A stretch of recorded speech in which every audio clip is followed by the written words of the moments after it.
Shalom, selamat pagi Bapak Ibu serta jemaat terkasih, puji Tuhan. Ini hari yang baru, ini menjadi sukacita bagi kita semua. Kembali kita diberikan kesempatan untuk menikmati hari ini. Sebelum kita kembali lagi dengan berbagai macam tugas tanggung jawab kita, firman Tuhan akan kembali kita renungkan, berbicara tentang sikap umat yang siap diangkat ke surga, bagian yang keempat. Lukas pasal yang ke-15 ayat yang ke-20 sampai ayat yang ke-21 menjadi perenungan kita. Demikian firman Tuhan, maka bangkitlah ia dan pergi kepada bapaknya. Ketika ia masih jauh, ayahnya telah melihatnya, lalu tergeraklah hatinya oleh belas kasihan. Ayahnya itu berlari mendapatkan dia, lalu merangkul dan mencium dia. Kata anak itu kepadanya, "Bapa, aku telah berdosa terhadap sorga dan terhadap Bapa.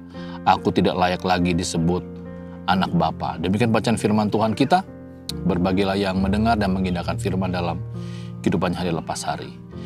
Tentunya dalam kita menjalani kehidupan ini, kita sebagai umat yang sudah diselamatkan, sebagai umat yang sementara menanti kedatangan Kristus yang kedua kali, sikap ini harus menjadi bagian dalam kehidupan kita, yaitu sikap tidak takut atau tidak malu mengakui dosa kita. Ya, sebagai manusia yang masih hidup di dalam daging ini, tubuh jasmani ini, tentunya begitu banyak pencobaan, begitu banyak tantangan dalam kehidupan ini. Dan juga mungkin kadangkala kehidupan iman kita tidak sementara dalam keadaan yang baik. Ya, mungkin kadangkala kita jatuh di dalam dosa. Seperti yang kita baca di pagi hari ini, perumpamaan tentang anak yang hilang.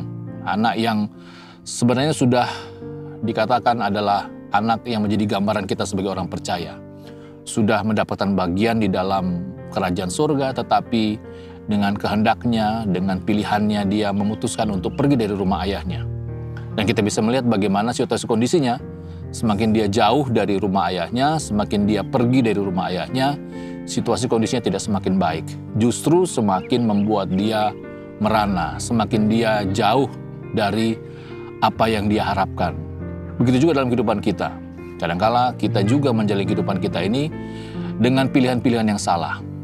Kembali kita diingatkan bagaimana kita harus bersikap saat kita jauh daripada Tuhan, saat kita memilih untuk tidak setia kepada Tuhan. Ingatlah bahwa Tuhan setia dan terus menanti kita. Oleh sebab itu, respon kita adalah mari kita tidak takut atau tidak malu mengakui dosa kita, karena Dia adalah Allah yang setia dan adil, akan selalu menunggu dan menanti kita datang kembali kepadanya. Kiranya firman Tuhan di pagi hari ini kembali lagi dapat terus mengingatkan kita, memotivasi kita bagaimana kita hidup sebagai orang-orang yang sudah diselamatkan, yaitu menjalani kehidupan kita dengan pilihan yang benar, pilihan yang tepat, itu tetap setia. Tapi jika kita berada dalam situasi kondisi yang sama seperti anak yang hilang ini, sekali lagi, jangan takut, jangan malu. Pulang, akui setiap dosa kita, karena Allah itu setia dan adil. Mari kita berdoa. Tuhan, terima kasih, kami bersyukur bahwa anugerah-Mu masih tercurah sampai hari ini.